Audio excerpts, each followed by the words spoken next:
Hello friends, exam sir के channel पर आपका स्वागत है। तो आज के हम PYQ जो करेंगे वो हमारे शिफ्ट 2 के होंगे। ठीक है, शिफ्ट 2 के होंगे जो हमारा TGT का जो एग्ज़ाम हुआ था 25 जून 2023 में। ठीक है, तो उसमें जो शिफ्ट 2 के एग्ज़ाम PYQ रहे हैं वो आज हम करेंगे। ठीक है, हम शिफ्ट 1 के कर चुके हैं और 3 के हम कर चुके हैं। जो भी इम्पोर्टेंट्स थे, जो बिल्कुल ही बेसिक क्वेश्चन थे वो मैंने नहीं करवाई, बट जो हमारे कुछ न्यूमेरिकल क्वेश्चंस थे या फिर जो हमारे कंसेप्ट बेस्ड जो क्वेश्चन थे वो मैं यहाँ पे करवा रही हूँ। ठीक है, तो आज हम शिफ्ट 2 के करेंगे। तो ठीक है, फिर आज का हमारा क्वेश्चन रहता है, तो देखो ये सब हमारे शिफ्ट 1 और शिफ्ट 3 के क्वेश्चन हैं, ये हम सब कर चुके हैं। ठीक है, तो आज का जो क्वेश्चन रहेगा वो रहेगा हमारा, एक सेकेंड,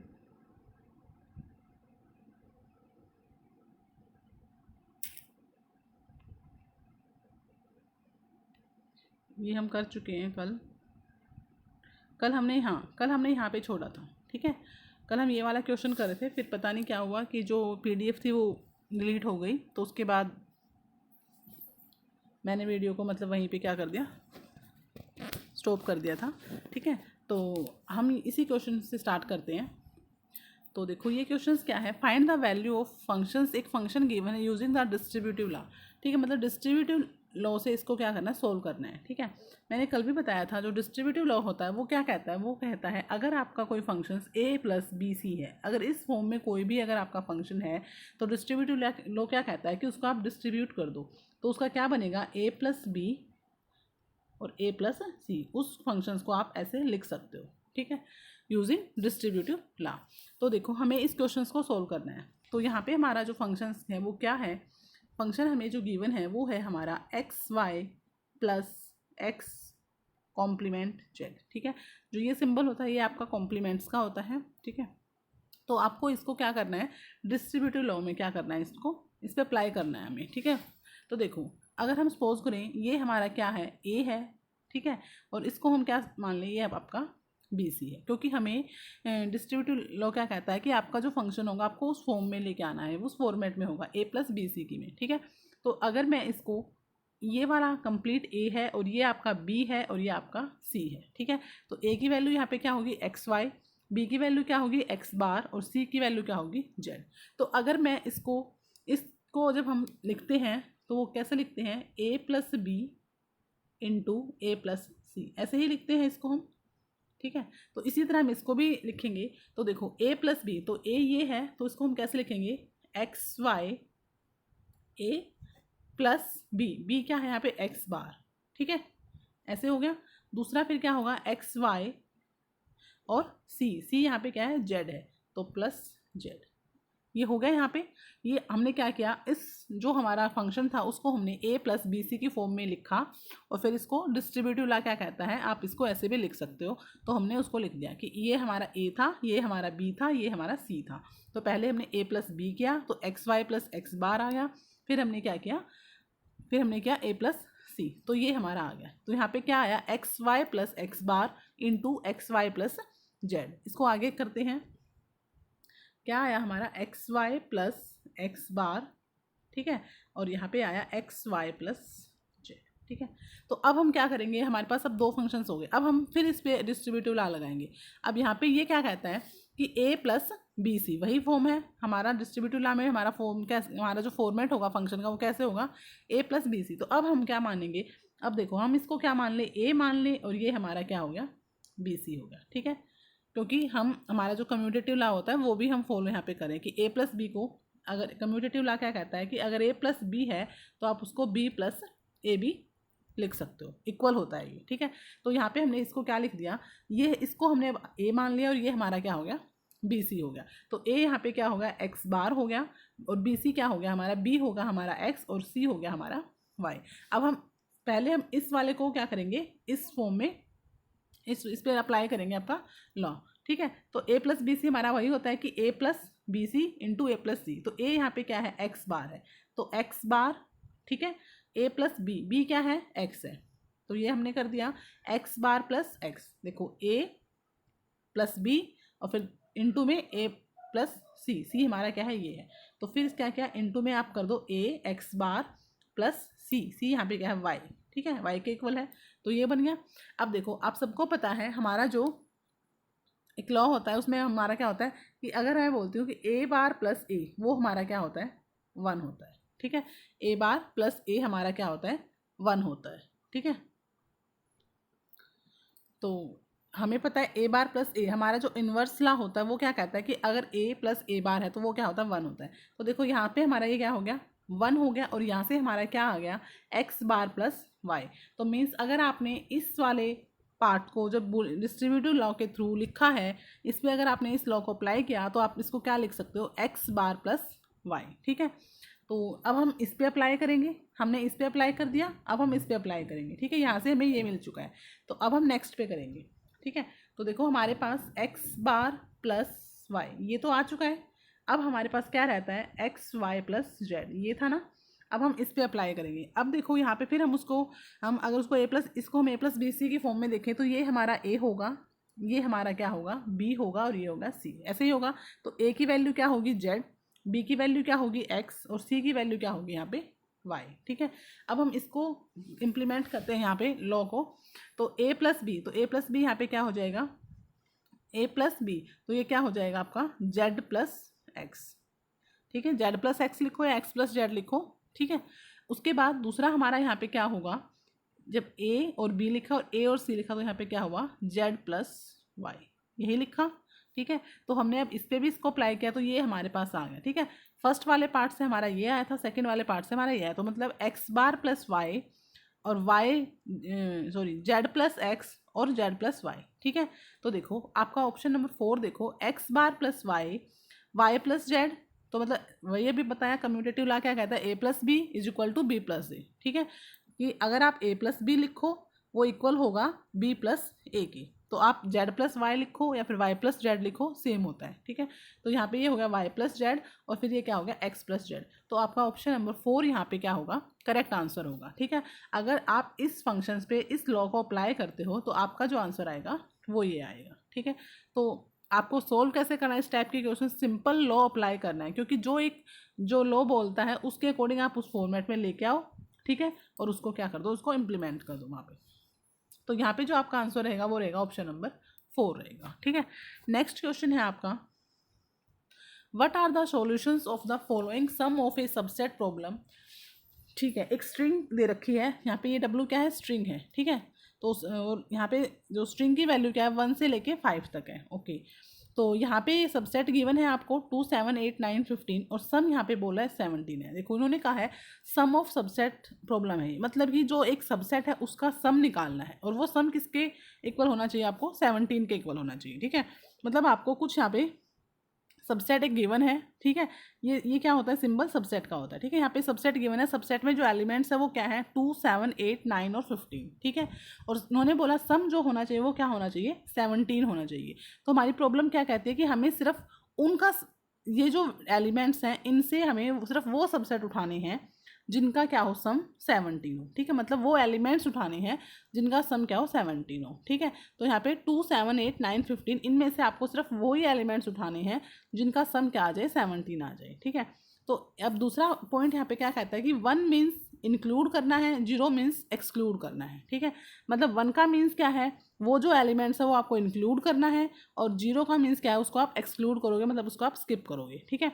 तो यहाँ पे देखो हम इसको ऐसे क्वेश्चन को ऑप्शन से निकालते हैं, तो एक सेकेंड, हाँ ठीक है। तो यहाँ पे फर्स्ट ऑप्शन को देखते हैं। देखो फर्स्ट ऑप्शन ये वाला है, इन्होंने यहाँ पे क्या बोला 1 1 1 0 0, ठीक है। उसके बाद है 1 0 1 0 1 और सेकंड क्या है 0 0 1 1 0, ठीक है, यही है। तो देखो इन्होंने कहा 1 का मतलब क्या है उसको इंक्लूड करना है उस एलिमेंट्स को, सबसेट गिवन है, ये सबसेट गिवन है, इसके अंदर 5 एलिमेंट्स हैं। तो उन्होंने कहा 1 का मतलब क्या है उस एलिमेंट्स को क्या करना है आपको इंक्लूड करना है, 0 का मीन्स क्या है उसको आपको एक्सक्लूड करना है, ठीक है। तो यहाँ पे 1 है तो पहला एलिमेंट्स क्या था 2 7 8 9 और 15, यही थे हमारे सबसेट, ठीक है। तो इसका मतलब 1 का मतलब क्या है इस 2 को इंक्लूड कर लो आप अपने सम में, जब आप सम निकाल रहे हो वन को, वन का मतलब 7 भी इंक्लूड होगा और इसका मतलब ये भी इंक्लूड होगा। इस 0 का मतलब आप जब सम निकालोगे तो आप इसको इंक्लूड नहीं करोगे। वही होता है सम ऑफ सबसेट प्रॉब्लम। मतलब आपको एक सबसेट गिवन होगा और उस सबसेट में आपको कौन से एलिमेंट्स को इंक्लूड करें और कौन से को नहीं करें कि आपका जो सम होगा वो सिर्फ 17 आना चाहिए। ठीक है, तो अगर हम ऑप्शन नंबर 1 को उठाते हैं तो यहाँ पे देखते हैं, तो यहाँ से हमें क्या मिला 278, मतलब ये तीनों चीज़ हमारे क्या होंगे, इंक्लूड होगा, बाकी ये तो हमारे एक्सक्लूड होंगे। तो इनका सम आप निकालोगे तो क्या आ रहा है, 17 आ रहा है। ठीक है, तो मतलब ये वाला जो पार्ट है इससे तो हमें 17 मिल रहा है। सेकंड, अब ये वाला पार्ट देखो, अब इन्होंने कहा यहाँ पे है, फिर वही यहाँ पे 2 7 8 9 और 15। ठीक है, वही होगा। तो इस 1 का मतलब क्या है, 2 इंक्लूड होगा, उसके बाद 8 इंक्लूड होगा और 15 इंक्लूड होगा। ठीक, यही है। 0 का मीन्स 7 और 9 को आप इंक्लूड नहीं करोगे। तो देखो 2 8 और 15, क्या इनका सम क्या आ रहा है, 17 आ रहा है। तो 15 + 2 17 + 8 25 आ रहा है। तो इट मीन्स ऑप्शन नंबर 1 तो यहाँ पे क्या हो गया, आपका गलत हो गया, क्योंकि हमें सिर्फ सम हमारा 17 आना चाहिए। तो वो सबसेट बनाओ जिनका सम क्या हो, 17 आ जाए। ठीक है, अब कौन सा एलिमेंट इंक्लूड करोगे, कौन सा एक्सक्लूड करोगे, वो आपको 1 और 0 से देखना है। ठीक है, 1 का मतलब इसको एलिमेंट्स को इंक्लूड कर लो, 0 का मीन्स उसको एक्सक्लूड कर लो। ठीक है, अब नेक्स्ट ऑप्शन देखते हैं हम अपना सेकेंड ऑप्शन। देखो ये है, इन्होंने यहाँ पे सेकेंड में इन्होंने फिर क्या बोला, देखो 1 1 1 0 0। ठीक है, उसके बाद 1 0 0 0 1, और उसके बाद इन्होंने क्या बोला 0 0 1 1 0। ठीक है, यही है। तो अभी ऊपर वाले में भी हमने ये निकाला था, यहाँ पे मतलब देखो यहाँ पे क्या है 2 7 8 9 और 15, यही है। यहाँ पे वही होगा। तो देखो इससे यहाँ से हमारा 17 आ रहा था, क्योंकि यहाँ पे 2 7 और 8 इंक्लूड होगा, 9 और 15 एक्सक्लूड होगा, तो 17 आ गया। अब यहाँ पे आप देखो, यहाँ पे देखो 2 7 8 9 और 15। ठीक है, तो यहाँ पे 2 और 15 को इंक्लूड करना है, बाकी को एक्सक्लूड करना है। तो यहाँ पे भी हमारा क्या आ गया, सम 17 आ गया। ठीक है, अगर हम इस सबसेट की बात करेंगे तो यहाँ पे देखो हमारे पास क्या क्या बचा है। यहाँ पे हमारे पास 2 7 8 9 और 15। तो मतलब 2 7 15 को आपको एक्सक्लूड करना है और 8 और 9 को क्या करना है, यहाँ पे इंक्लूड करना है। तो 9 और 8 17। तो मतलब यहाँ पे क्या है, हमारे इन तीनों सबसेट का सम क्या आ रहा है, 17 आ रहा है।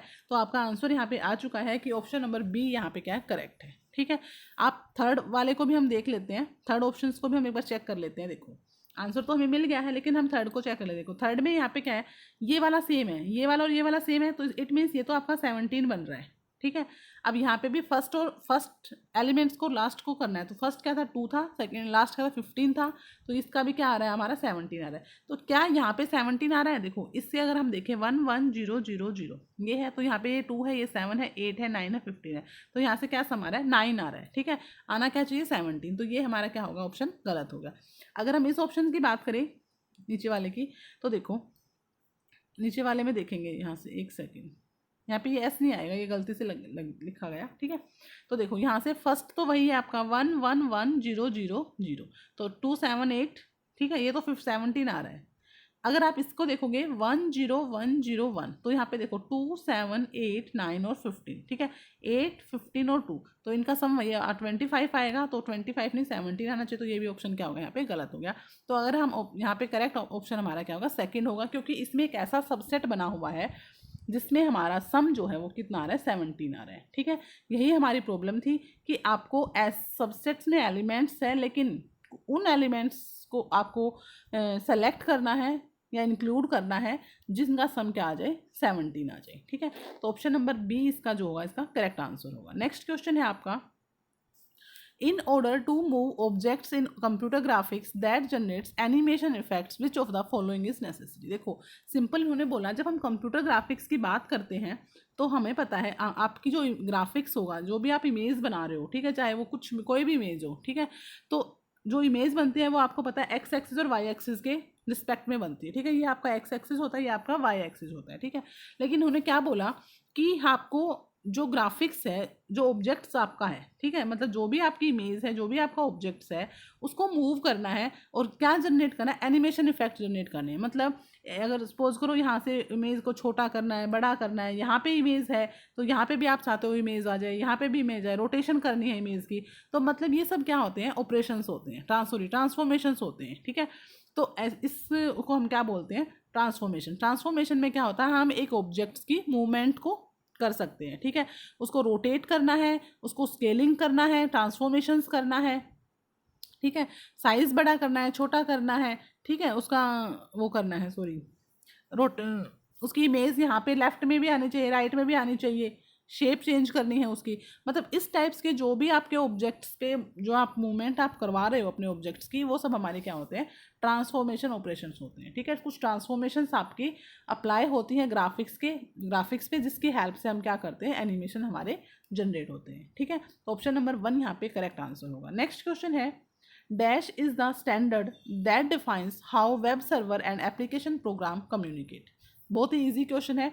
इन्होंने बोला कि जो वेब सर्वर है और जो एप्लीकेशन प्रोग्राम है उनके बीच में कम्युनिकेशन कैसे होगा। देखो, एप्लीकेशन प्रोग्राम का मतलब कोई भी ऐप आप यूज़ कर रहे हो। ठीक है, जब भी कोई आप ऐप यूज़ कर रहे हो, सबसे पहले आपके सिस्टम में वो ऐप होनी चाहिए, आपने इंस्टॉल कर ली, ऐप आप यूज़ करोगे, फिर आप उस ऐप को यूज़ करके कोई भी इंफॉर्मेशन आप क्या कर रहे हो, गेन कर रहे हो। ठीक है, या फिर जब आप इंफॉर्मेशन गेन कर रहे हो तो वो इन्फॉर्मेशन कहाँ से आ रही है, उस वेब सर्वर से आ रही है। ठीक है, मतलब आप इस ऐप के थ्रू किसी वेब सर्वर को से क्या हो रहे हो, कनेक्ट हो रहे हो। ठीक है, क्योंकि देखो, जब भी कोई आप ऐप ओपन करते हो उसमें आपको कोई ना कोई इन्फॉर्मेशन मिलेगी, तो इन्फॉर्मेशन कहाँ से आएगी, सर्वर की साइड से आएगी। ठीक है, तो मतलब आप अपने वेब एप्लीकेशंस को और वेब सर्वर को आपस में क्या कर रहे हो, कनेक्ट कर रहे हो। ठीक है, और ये हमेशा कैसे किसकी हेल्प से होता है, HTTP की हेल्प से होता है। मतलब आपको एक लिंक दिया जाता है जिसकी हेल्प से ही आप क्या करते हो, किसी भी सर्वर से कम्युनिकेट करते हो। ठीक है, तो यहाँ पे जो आपका स्टैंडर्ड होगा वो क्या होगा, HTTP होगा, जिसकी हेल्प से आपका वेब सर्वर और जो आपका प्रोग्राम्स है वो आपस में क्या करते हैं, कम्युनिकेट करते हैं। ठीक है,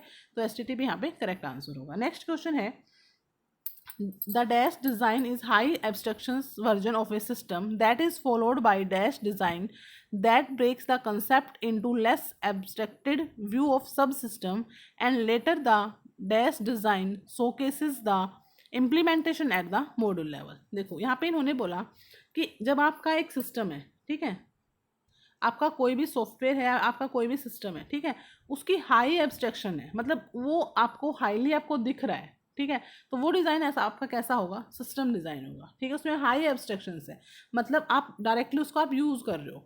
ठीक है, तो वो आपका क्या होता है, सिस्टम डिज़ाइन होता है। एक सिस्टम का डिज़ाइन ही क्या बताता है कि जो सिस्टम है वो कैसे कैसे यूज़ होगा। ठीक है, उसको आप कैसे देख पा रहे हो, कैसे उसको यूज़ करोगे। ठीक है, उसका सारा प्रोसीजर क्या होगा, क्या फंक्शंस होगा, वो सब क्या होता है, हमारे हाई एब्स्ट्रैक्शन में आते हैं। तो फर्स्ट उसमें फिलिप्स में क्या आएगा, सिस्टम आएगा, कि सिस्टम डिज़ाइन क्या होता है, हाई एब्स्ट्रैक्शंस होता है सिस्टम का। उसके बाद उन्होंने बोला, उसके बाद जब आप उस सिस्टम को क्या करते हो, उसके मतलब अलग अलग पार्ट्स को देख रहे हो। ठीक है, एक कंप्लीट सिस्टम है, सिस्टम कैसे वर्क कर रहा है वो आपके सिस्टम डिज़ाइन में आ गया, लेकिन फिर आप उसको क्या कर रहे हो, उस कंप्लीट को क्या कर रहे हो, छोटे छोटे टुकड़ों में देख रहे हो। ठीक है, छोटे छोटे सब सिस्टम्स के फॉर्म में आप उसको देख रहे हो, तो वो आपका क्या होता है, उसका आर्किटेक्चरल डिज़ाइन होता है। मतलब आर्किटेक्चर में क्या होता है, अलग अलग छोटे छोटे पार्ट्स जो होते हैं सिस्टम के, उनको आप क्या करते हो, देखते हो। ठीक है, तो वो आपका कैसा व्यू होता है, लेस एब्स्ट्रैक्टेड व्यू होता है। ठीक है, तो आर्किटेक्चरल डिज़ाइन में आपका जो कंसेप्ट होगा उसको आप छोटे छोटे सब सिस्टम्स में तोड़ोगे, और वो आपका क्या होता है, लेस एब्स्ट्रैक्टेड होता है। और उसके बाद the dash design show cases the implementation at the module level, और फिर आप क्या करते हो, आप फाइनली उस पर इम्प्लीमेंटेशन करते हो, तो वो आपका कैसा डिज़ाइन होता है, वो आपका डिटेल्ड डिज़ाइन होता है। ठीक है, तो ऑप्शन नंबर 4 यहाँ पे क्या होगा, करेक्ट आंसर होगा। High abstraction of the system आपका सिस्टम डिज़ाइन होता है, लेस एब्स्ट्रैक्शन या लो एब्स्ट्रैक्शन अगर होता है तो वो आपका आर्किटेक्चर में होता है, और थर्ड इसने कहा जब लास्ट इम्प्लीमेंटेशन होती है तो वो आपकी डिटेल्ड डिज़ाइन में आती है। ठीक है, लास्ट मतलब फाइनली पूरे की पूरी एक्सप्लेनेशन होती है। डिटेल डिज़ाइन का मतलब क्या है कि पूरा का पूरा आपको दिखा दिया जाता है कि कैसे कैसे इम्प्लीमेंटेशन वहाँ पे हो रही है, वो आपका डिटेल डिज़ाइन होता है। तो ऑप्शन नंबर 4 यहाँ पे क्या होगा, करेक्ट आंसर होगा। नेक्स्ट क्वेश्चन है, with in software engineering which prescriptive model is incompatible with the circumstances in which the requirements alter throughout the development। देखो, इन्होंने क्या बोला कि एक ऐसा मॉडल कि जिसमें क्या होता है कि अगर आपकी जो रिक्वायरमेंट है वो चेंज हो रही है बार बार। ठीक है, अल्टर हो रही है आपकी रिक्वायरमेंट्स ड्यूरिंग मतलब जब भी कोई सॉफ्टवेयर डेवलप हो रहा है, ठीक है, उसकी कुछ ना कुछ रिक्वायरमेंट स्टार्टिंग में ही हम क्या करते हैं, गैदर करते हैं। ठीक है, मतलब एनालिसिस करते हैं, रिक्वायरमेंट्स को पहले गैदर करेंगे, कस्टमर क्या चाहता है, उसके बाद हम क्या करेंगे, उन सारे के सारे रिक्वायरमेंट्स को एनालिसिस करेंगे कि हम कैसे कैसे उसको हम सॉफ्टवेयर में उसका एक सॉफ्टवेयर डेवलप कर सकते हैं। फिर हम उसकी डिज़ाइनिंग करते हैं, इम्प्लीमेंटेशन करते हैं। ठीक है, उसके बाद आपकी टेस्टिंग वेस्टिंग होती है, मतलब आपने देखा होगा 6 फेजेज में हमारा क्या होता है, कोई भी सॉफ्टवेयर डेवलप होता है। तो इन्होंने कहा जब सॉफ्टवेयर डेवलप हो रहा है उस टाइम पे अगर कोई रिक्वायरमेंट चेंज हो जाए, भाई कस्टमर की रिक्वायरमेंट क्या होती है, चेंज हो सकती है। इधर आपका जो सॉफ्टवेयर है वो डेवलप हो रहा है और साथ साथ कस्टमर की रिक्वायरमेंट भी चेंज हो रही है, बट उन्होंने कहा एक ऐसा मॉडल अगर रिक्वायरमेंट चेंज होती है तो वो क्या है, इनकम्पेटेबल है। मतलब जो रिक्वायरमेंट चेंज हो रही है उससे आपके जो प्रोसेस हो रही है, डेवलपमेंट प्रोसेस हो रही है, उस पर कोई इफेक्ट नहीं आ रहा, ठीक है। वो अपना जो स्टार्टिंग में जो लेके जो एजेंडा लेके चला था उसके बिहाफ पे क्या कर रहा है, डेवलपमेंट कर रहा है, और जो रिक्वायरमेंट चेंज हो रही है उनको वो क्या कर रहा है, नहीं ले रहा, ठीक है, उनको कंसिडर ही नहीं कर रहा। तो ऐसे मॉडल हमारे कौन से मॉडल होते हैं, लीनियर मॉडल होते हैं। जो आपका वाटरफॉल मॉडल है वो इसी का एक टाइप है, ठीक है, क्योंकि उसमें क्या होता है, एक बार रिक्वायरमेंट आपको मिल गई, कस्टमर क्या चाहता है कस्टमर ने बता दिया, उसके बाद आप कंप्लीट सॉफ्टवेयर को डेवलप करते हो और उसके बाद ही कस्टमर को देते हो। उसके बाद कस्टमर अगर कोई चेंजेस चाहता है तो वो दोबारा से फिर आपके होते हैं, ठीक है। मतलब ड्यूरिंग प्रोसेस जो है आपकी कोई भी रिक्वायरमेंट चेंज नहीं होती, फिक्स हो जाती है हमारी रिक्वायरमेंट, कि जो स्टार्टिंग में कस्टमर ने बोल दिया वो फिक्स हो गया, उसके बिहाफ पे ही हमारा जो है आगे का जो डेवलपमेंट प्रोसेस है वो चलता है, ठीक है। तो ऐसे मॉडल्स को हम बोलते हैं लीनियर मॉडल। तो ऑप्शन नंबर 1 यहाँ पे क्या होगा, करेक्ट आंसर होगा। नेक्स्ट क्वेश्चन है आपका, रिप्रेजेंट द 743, एक ऑक्टल नंबर है इन ग्रे कोड, ठीक है। देखो यहाँ पे उन्होंने बोला एक ऑक्टल नंबर को आपको ग्रे कोड में कन्वर्ट करना है। तो हमने ये क्वेश्चन, इस टाइप का क्वेश्चन हमने पहले भी किया है। तो हम क्या करते हैं, हम सिर्फ बाइनरी नंबर को ग्रे में कन्वर्ट कर सकते हैं और ग्रे को बाइनरी में कन्वर्ट कर सकते हैं, ठीक है। तो हमें यहाँ पे ऑक्टल को ग्रे में कन्वर्ट करने के लिए बोला, तो पहले हमें क्या करना पड़ेगा, इस ऑक्टल नंबर को किस में कन्वर्ट करना पड़ेगा, बाइनरी में कन्वर्ट करना पड़ेगा, ठीक है। ऑक्टल को पहले आप बाइनरी में लेके आओ। कैसे लेके आओगे, पहले ऑक्टल का क्या बनाओगे, डेसिमल नंबर बनाओगे, डेसिमल से आप उसको बाइनरी में लेके आओगे, बाइनरी से फिर वो ग्रे में कन्वर्ट होता है, ठीक है। डायरेक्ट आप ऑक्टल को ग्रे में कन्वर्ट नहीं कर सकते, ठीक है, क्योंकि हम सिर्फ ग्रे कोड को बाइनरी टू ग्रे कन्वर्जन आपका पॉसिबल है या फिर ग्रे टू बाइनरी, ठीक है। तो यहाँ पे देखो एक ऑक्टल नंबर गिवन है, तो सबसे पहले हम क्या करेंगे, इस ऑक्टल नंबर को डेसिमल में कन्वर्ट करेंगे, ठीक है। तो अदर बेस टू डेसिमल्स क्या होता है, मल्टीप्लिकेशंस होती है। मैं कई बार ये बात बता चुकी हूँ कि जब आपको डेसिमल टू अदर बेस जाना है तो डिवीजन होता है, और अदर बेस टू डेसिमल आना है तो आपको मल्टीप्लिकेशन होती है। तो यहाँ पे क्या है, 743 है, ठीक है। तो इसको हम मल्टीप्लाई करेंगे बेस से। तो हमें पता है हम क्या किससे मल्टीप्लाई करते हैं, वेट से, सॉरी बेस नहीं वेट से, वेट। तो इसका वेट क्या होगा, 8 की पावर 0, 8 की पावर 1 और 8 की पावर 2। अब वेट कैसे निकलता है वो मैं बता चुकी हूँ आपको पहले 2-3 बार, ऐसे इस टाइप के जब भी क्वेश्चन मैंने किए तो मैंने आपको बताया, ठीक है। तो अगर आपने नहीं देखा पीछे की वीडियो आप जाके देख सकते हो। तो इसका इस पोजीशन का वेट क्या होगा, 1 होगा, इसका क्या होगा 8 होगा, या इसका क्या होगा 64 होगा, ठीक है। अब हम वेट से क्या करते हैं, मल्टीप्लाई करते हैं। तो 64 को जब 7 से मल्टीप्लाई किया तो देखो देखो यहाँ पे क्या है, 7 4 जा 28, 2 7 6 42 प्लस 44, ठीक है। उसके बाद प्लस, और इस 8 को 4 से किया तो 8 4 जा 32, और 1 को 3 से किया तो 3 आया, ठीक है। तो यहाँ से कितना आया, 13 कैरी 1 4 3 7 8 4 3 8, ये आपका क्या आ गया, ये आपका 483, ये आपका क्या आ गया, इस ऑक्टल नंबर का डेसिमल आ गया, ठीक है। अब आप इस डेसिमल को क्या करोगे, डेसिमल नंबर को बाइनरी में कन्वर्ट करोगे। तो डेसिमल टू बाइनरी जाना है तो हमें क्या करना पड़ता है, यहाँ पे मल्टीप्लिकेशन करनी पड़ती है, ठीक है। तो अब हम क्या करेंगे, ये आपका क्या था, एक डेसिमल नंबर था, इसको आप 2 से डिवाइड कर दोगे, सॉरी डिवाइड करते हैं ना, डेसिमल टू अदर जाना है तो डेसिमल टू बाइनरी जाना है तो हम डिवाइड करते हैं। तो देखो डिवाइड कैसे करेंगे, 2 से जब हमने इसको किया तो 2 2 जा 4, 2 4 जा 8, 2 1 जा 2 और 1 रिमाइंडर आ गया, ठीक है। नेक्स्ट क्या, 2 1 जा 2, 2 2 जा 4, ठीक है, और 0 1 रिमाइंडर। नेक्स्ट 2 से किया, 2 6 जा 12, रिमाइंडर आया 0। नेक्स्ट 2 से किया 30, रिमाइंडर आया 0। नेक्स्ट 2 से क्या है, यहाँ पे हम क्वोशंट लिखते हैं, यहाँ पे रिमाइंडर लिखते हैं। तो 2 15 2 जा 30, रिमाइंडर क्या आया 0। नेक्स्ट हम किसको करेंगे, 15 को करेंगे 2 से। तो 2 से 15 को क्या, 2 7 जा 14, 1 क्या आया, रिमाइंडर आया। फिर 2 से किया तो 2 3 जा 6 आया, तो 1 रिमाइंडर आया। फिर 2 से किया तो 1 आया, और यहाँ पे भी 1 आया। मतलब हम बॉटम टू टॉप रीड करते हैं। तो 1 1 1 1, ये आपकी MS भी होती है, ये आपकी LS भी होती है, ठीक है। तो 1 1 1 4 टाइम्स 1, फिर 2 3 टाइम्स 0 और 1 1, ठीक है।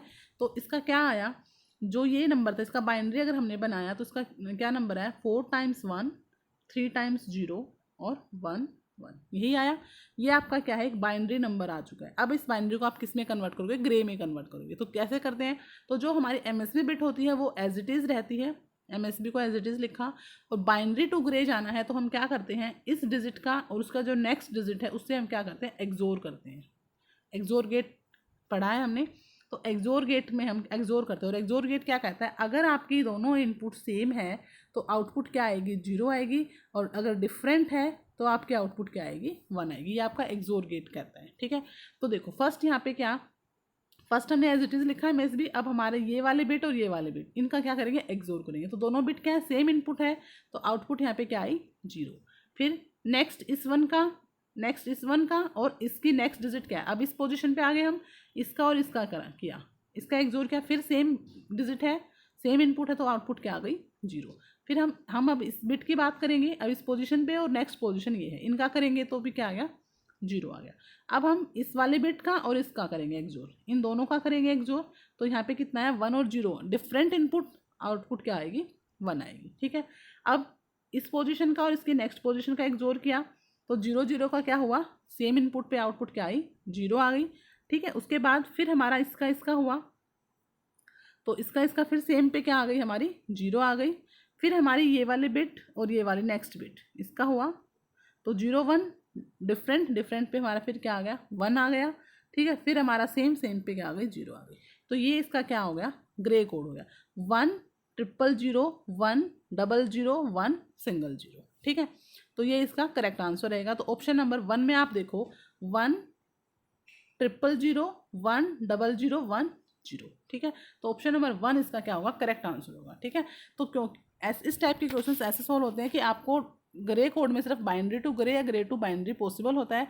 तो आपको ऑक्टल गिवन था, तो ऑक्टल को आपने पहले डेसिमल में कन्वर्ट किया, डेसिमल से फिर उसका बाइनरी बनाया, बाइनरी से उसको ग्रे में कन्वर्ट किया, तो ये क्या आ गया, ये ग्रे कोड आ गया आपका, ठीक है। तो ऑप्शन नंबर 1 इसका करेक्ट आंसर होगा। नेक्स्ट क्वेश्चन है, which of the following is a translator that translate source code to object target code. तो कंपाइलर होता है जो आपका सोर्स कोड को किस में कन्वर्ट करता है, ऑब्जेक्ट टारगेट कोड में, ठीक है। तो करेक्ट आंसर क्या होगा, कंपाइलर, ऑप्शन नंबर सी। बहुत ही बेसिक क्वेश्चन था ये भी। नेक्स्ट क्वेश्चन है, what is the best case and worst case complexity of the selection short. Selection short की कॉम्प्लेक्सिटी पूछी, देखो जो सिलेक्शन शॉर्ट होती है, सिलेक्शन शॉर्ट में आपकी जो कॉम्प्लेक्सिटी होती है, टाइम कॉम्प्लेक्सिटी, वो क्या होती है, ऑर्डर ऑफ n स्क्वायर होती है तीनों केसेस में, चाहे वो आपका बेस्ट केस हो या फिर आपका एवरेज केस हो या फिर आपका वर्स्ट केस हो, ठीक है।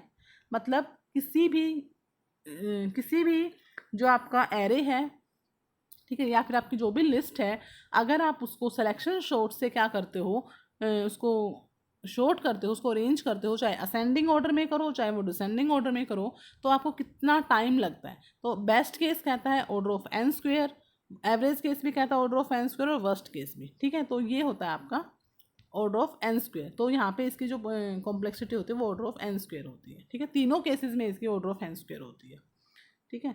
नेक्स्ट क्वेश्चन है, which of the following are the networking transport layer protocol. देखो ट्रांसपोर्ट लेयर प्रोटोकॉल की यहाँ पे बात हुई है, तो नेटवर्किंग से तो प्रोटोकॉल्स से बहुत ज़्यादा क्वेश्चन आते हैं, हमेशा क्वेश्चन पूछे जाते हैं प्रोटोकॉल्स को लेके, ठीक है।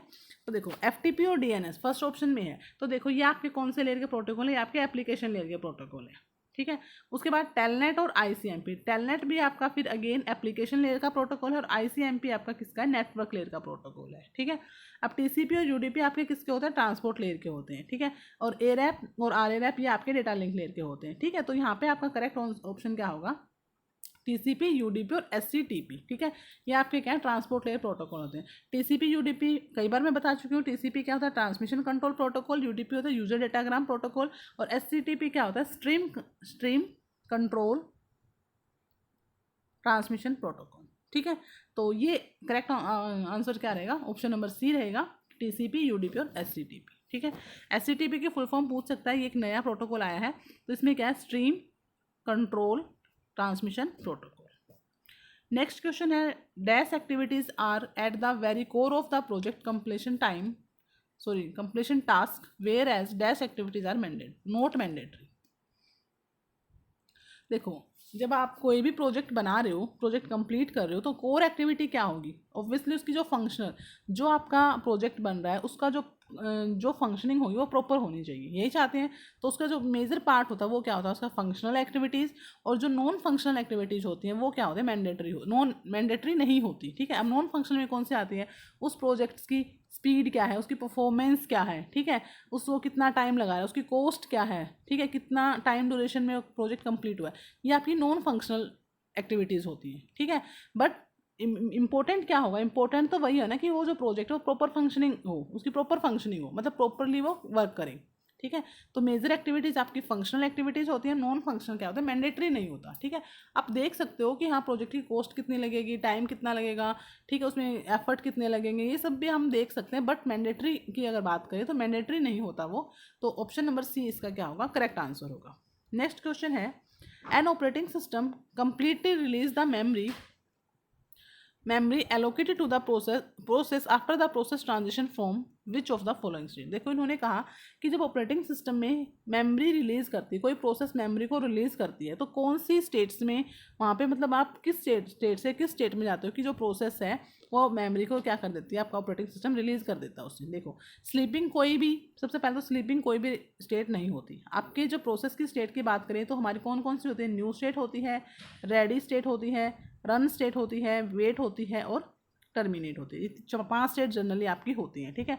तो स्लीपिंग तो कोई स्टेट होती ही नहीं, तो ये दोनों ऑप्शन तो यहाँ पे क्या हो गए, कट हो गए।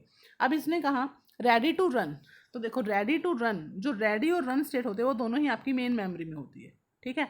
तो रेडी से रन स्टेट में प्रोसेस जा रहे हैं तो इट मीन्स वो मेमोरी में ही है, तो मेमोरी रिलीज कैसे होगी, जब तक वो मेमोरी में रहेगी मेमोरी रिलीज नहीं हो सकती। उसके बाद रनिंग टू टर्मिनेट, मतलब जब आपकी स्टेट रनिंग स्टेट से टर्मिनेट हो जाती है, मतलब टर्मिनेट होने का मतलब मेमोरी से बाहर चली गई, अब बाहर जा रही है, मतलब उसने अपना एग्जीक्यूशन कंप्लीट कर लिया है, वो बाहर जा रही है, तो इट मीन्स क्या है, वहाँ से वहाँ पे जो ऑपरेटिंग सिस्टम है आपका वो मेमोरी को क्या कर लेगा, रिलीज कर लेगा, क्योंकि ऑपरेटिंग सिस्टम मेमोरी मैनेजमेंट करता है, पूरी की पूरी मेमोरी का जो मैनेजमेंट होता है वो ऑपरेटिंग सिस्टम करता है, ठीक है। किस प्रोसेस को एलोकेट करनी है, किसे मेमोरी रिलीज़ करवाना है, वो सब हमारा हैंडल कौन करता है, ऑपरेटिंग सिस्टम करता है, ठीक है। तो जब प्रोसेस कंप्लीट हो गए, टर्मिनेट हो चुके हैं, मतलब कि कंप्लीट होकर बाहर जा चुके हैं मेमोरी से, तो फिर मेमोरी भी क्या करेगी, हो जाएगी वहाँ पे रिलीज हो जाएगी। तो रनिंग टू टर्मिनेट स्टेट में आपकी क्या होती है, मेमोरी जो है रिलीज हो जाती है, क्योंकि यहाँ पे प्रोसेस कंप्लीट होके बाहर आ चुकी है, टर्मिनेट हो चुकी है, ठीक है। तो ऑप्शन नंबर सी यहाँ पे करेक्ट आंसर होगा।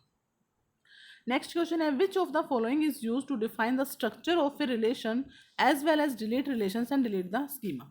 देखो ऐसी कौन सी कमांड होती है जिसमें आपका रिलेशन, देखो सबसे पहले रिलेशन क्या होती है, रिलेशन होती है टेबल, रिलेशन किसको बोलते हैं, टेबल। तो जब हम डीबीएमएस की बात करें, एसक्यूएल लैंग्वेज की हम यहाँ पे बात करेंगे, तो अगर किसी टेबल का स्ट्रक्चर बनाना है, किसी टेबल का स्ट्रक्चर क्या करना है, डिलीट करना है, उसका स्कीमा डिलीट करना है, उसमें कितने नंबर ऑफ कॉलम्स होंगे, ठीक है, कौन कौन से कॉलम्स के नेम होंगे, टेबल का नेम क्या होगा, ये सारी की सारी चीज़ें हमारा क्या बताता है, ये हमारा होता है रिलेशनल स्कीमा, ठीक है। उसको हम बोलते हैं टेबल का स्कीमा, मतलब टेबल की कंप्लीट इन्फॉर्मेशन कि एक टेबल है, उस टेबल का नाम क्या होगा, कितने नंबर ऑफ एट्रीब्यूट्स होंगे, एट्रीब्यूट्स कौन कौन से होंगे, वो सब हमारा स्ट्रक्चर डिफाइन करता है टेबल का, ठीक है। तो उसके लिए हम कौन सी कमांड यूज़ करते हैं, डीडीएल कमांड, ठीक है, मतलब डेटा डेफिनेशन लैंग्वेज, मतलब कि अगर कोई टेबल है, कोई रिलेशंस है, उसके स्ट्रक्चर की बात करता है, ठीक है। डीएमएल कौन सी होती है, जो डेटा आप एंट्री कर रहे हो, ठीक है, जो उसके अंदर रो बन रही है, जो डेटा एक्चुअल में है, उसमें अगर कुछ भी आपको मैनिपुलेशन करना है, ठीक है, उसमें से कोई डेटा इंसर्ट करना है, रो के अंदर डेटा होगा, ठीक है, कोई रो इंसर्ट करनी है, कोई रो डिलीट करनी है, अपडेट करना है, वो सब आपका डीएमएल कमांड होती है। लेकिन सबसे पहले जो टेबल का स्ट्रक्चर डिफाइन करना वो आपकी डीडीएल कमांड करती है, डेटा डेफिनेशन लैंग्वेज। इसके अंदर आप क्या कौन सी कमांड यूज़ करते हो, क्रिएट करते हो, ठीक है, ड्रॉप कमांड होती है, तो इस टाइप की कमांड होती है यहाँ पे आपकी, ठीक है। तो यहाँ पे करेक्ट आंसर क्या रहेगा, डीडीएल रहेगा। नेक्स्ट क्वेश्चन है, what are the data structure categorized as a linear list. देखो लीनियर लिस्ट की अगर बात करें तो देखो बाइनरी ट्री आपका नॉन लीनियर डेटा टाइप होता है, ग्राफ भी होता है, सर्कुलर क्यू भी नॉन लीनियर होता है, लीनियर कौन सा होता है आपका, एरे होता है, ठीक है। हमारे जब डेटा टाइप की हम बात करते हैं डेटा स्ट्रक्चर में, तो 2 टाइप्स के डेटा टाइप होते हैं, एक तो लीनियर होता है, एक आपका नॉन लीनियर होता है। तो लीनियर वो होता है जिसमें सीक्वेंस में वर्क होता है, ठीक है, जिसमें क्या होता है, सीक्वेंस में वर्क होता है। तो एरे आपका क्या होता है, लीनियर लिस्ट के अंदर आता है। तो नेक्स्ट क्वेश्चन है आपका, how many invalid input combinations occur at the input of BCD adder. ये बहुत अच्छा क्वेश्चन है, ठीक है। देखो इन्होंने बोला एक बीसीडी एडर में अगर आप इनपुट दे रहे हो तो इनवैलिड इनपुट कितनी होंगी। तो सबसे पहले आप देखो बीसीडी क्या होता है, बीसीडी होता है एक 4 डिजिट का कोड होता है, ठीक है, 4 डिजिट का कोड होता है। बीसीडी की फुल फॉर्म क्या होता है? Binary coded decimal. Binary coded decimal मतलब जो जितने भी आपके डेसिमल नंबर हैं उन सबको बाइनरी फॉर्म में कोड करना। अब डेसिमल नंबर हमें पता है कितने होते हैं, 0 to 9 होते हैं, ये आपके डेसिमल नंबर होते हैं।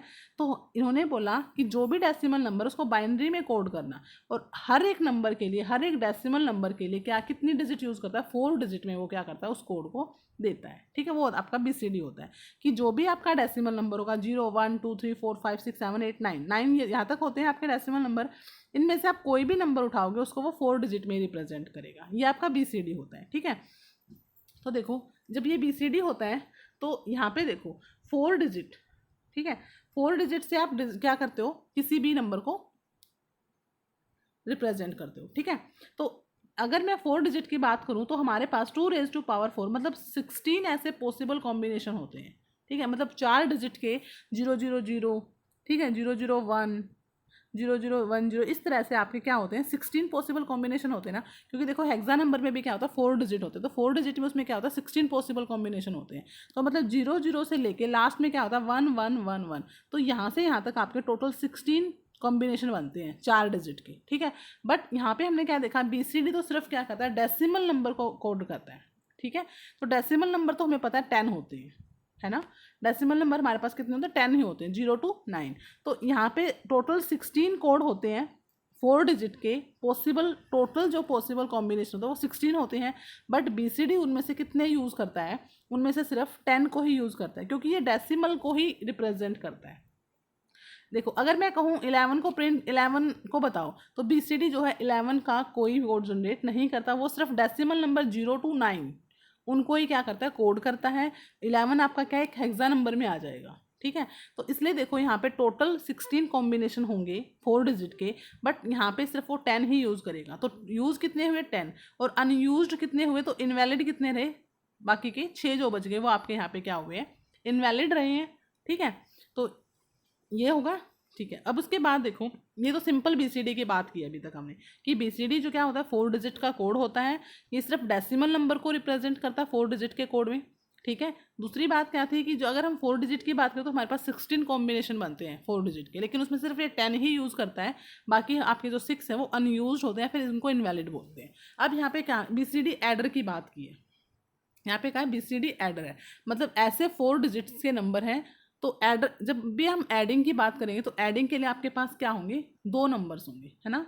जब भी आप ऐड करते हो, ऐड करने के लिए तो आपके पास 2 नंबर होंगे, कोई ए नंबर होगा, कोई बी नंबर होगा, आप उसको क्या करते हो, ऐड करते हो। ठीक है, तो यहाँ पे उन्होंने बोला जब बीसीडी एडर की बात करें तो इसका मतलब 4 जो हमारे 4 डिजिट्स का जो रिप्रेजेंटेशन होगा, 2 आपके पास 4 डिजिट के क्या होंगे, कोड होंगे, है ना। क्योंकि एक नंबर 4 डिजिट से रिप्रेजेंट हो रहा है, तो 2 नंबर, तो मतलब यहाँ पे 2 आपके पास 4 डिजिट के क्या होंगे, नंबर्स होंगे। ठीक है, तो अब यहाँ पे पॉसिबल कितने कॉम्बिनेशन होंगे, आप देखो जब आपके पास 4 डिजिट्स का एक नंबर था तो हमारे पास 16 कॉम्बिनेशंस थे, जिसमें से हम 10 क्या कर रहे थे, यूज़ कर रहे थे, और 6 हमारे क्या हो रहे थे, अनयूज्ड हो रहे थे।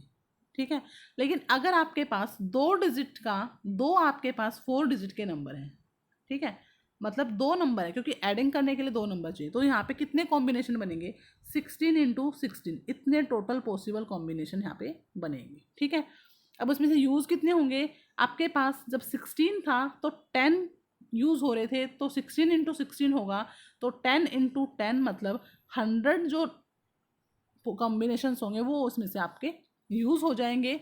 और बाकी आपके पास अनयूज्ड कितने होंगे, अनयूज कितने रह गए, अब 256 टोटल में से 100 यूज्ड हो रहे हैं, तो अनयूज्ड कितने रहे, मतलब इनवैलिड इनपुट्स यहाँ पे कितने रहेंगी, 156 रहेंगे। ठीक है, तो ऑप्शन नंबर जो सी है वो इसका करेक्ट आंसर होगा। ठीक है, बहुत ही अच्छा क्वेश्चन है ये बीसीडी एडर वाला, क्योंकि बीसीडी का सबको पता होता है कि बीसीडी 4 डिजिट का नंबर होता है, बट यहाँ पे बीसीडी एडर की बात की है।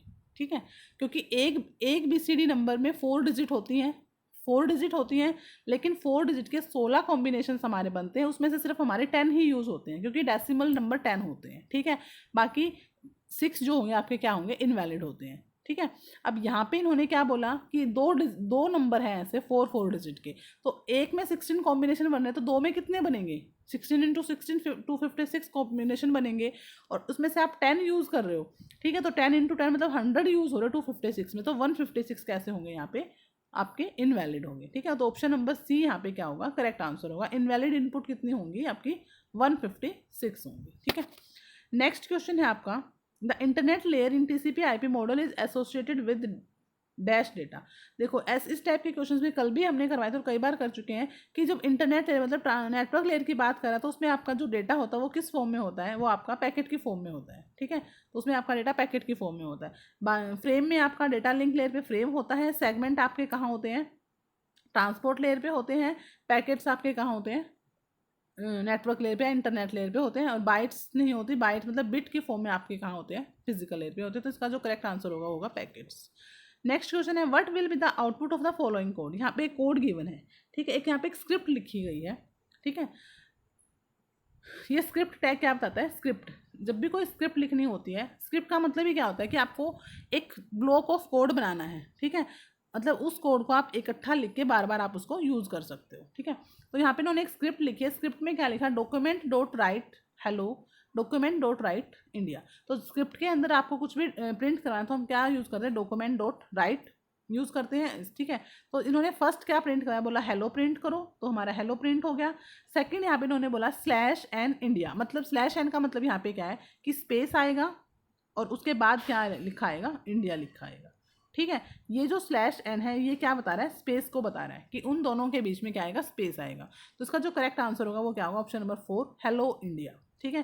देखो हेलो ये ऑप्शन गलत हो गया, इंडिया भी गलत हो गया, ये वाला इसमें स्पेस नहीं है तो ये भी गलत हो गया, क्योंकि अगर यहाँ पे /n नहीं होता तो फिर आपका क्या होता है, hello India. Option number B आपका करेक्ट होता है फिर, ठीक है, क्योंकि स्लैश दे रखा है तो इसका मतलब वहाँ पे क्या है, बीच में स्पेस है। तो हेलो इंडिया ये फोर्थ वाला जो है आपका करेक्ट आंसर होगा यहाँ पे।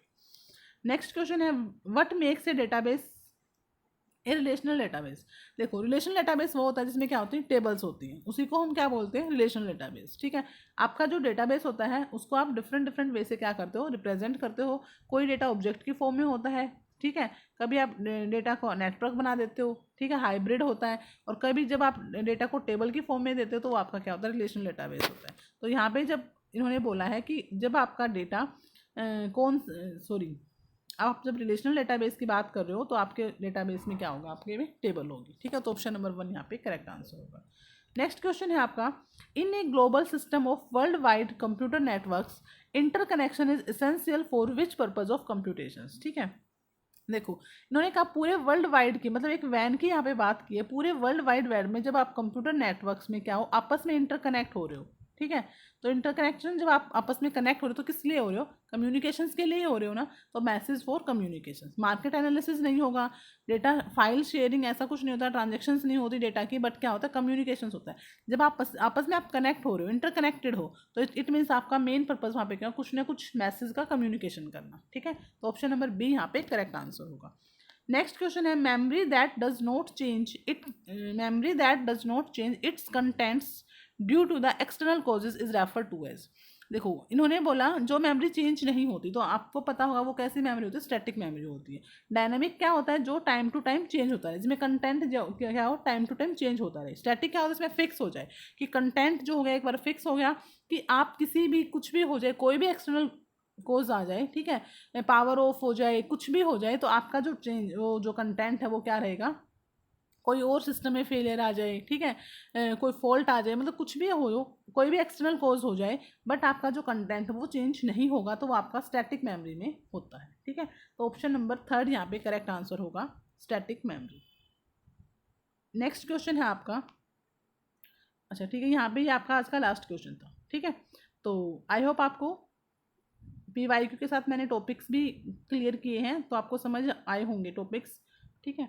तो उसके बाद आगे के नेक्स्ट क्वेश्चन करेंगे नेक्स्ट वीडियो में। ये हम कौन से शिफ्ट के क्वेश्चन कर रहे हैं, ये हम शिफ्ट 2 के कर रहे हैं, ठीक है। ये आपकी शिफ्ट 2 है, 1 और 3 हम कर चुके हैं, शिफ्ट 2 के क्वेश्चन हैं, अभी और कुछ और भी रहते हैं, ठीक है। नेक्स्ट वीडियो में हम वो और PYQ करेंगे, ठीक है। तब तक के लिए बाय बाय। अगर वीडियो अच्छी लगे तो प्लीज़ लाइक करना, चैनल पे नए हो तो सब्सक्राइब करना। कोई भी कमेंट हो, डाउट हो तो कमेंट बॉक्स में टाइप कर सकते हो, ठीक है। और ठीक है, फिर मिलते हैं एक नई वीडियो के साथ, तब तक के लिए